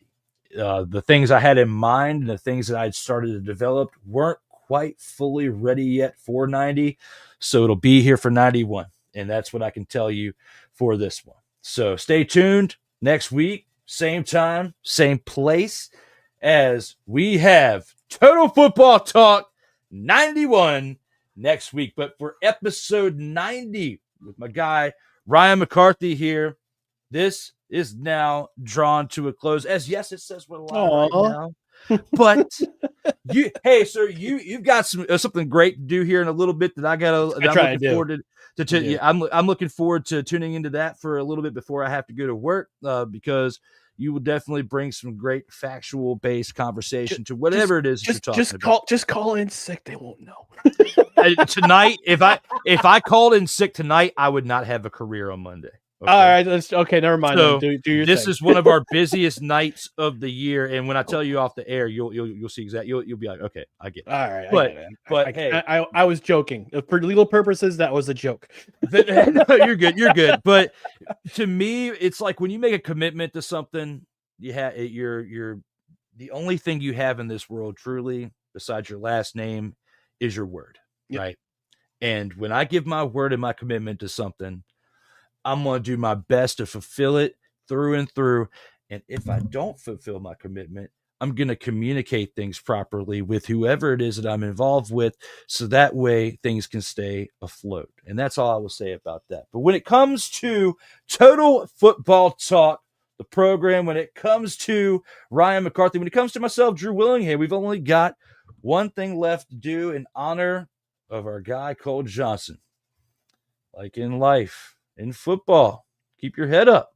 And always to the end of the game, you got to keep it going till the whistle blows. And I butchered the expletive out of that. I'm sorry, Cole. I tried my best. You tried. I will try better next week. But the one thing I know that I can say that I won't butcher because it's my words.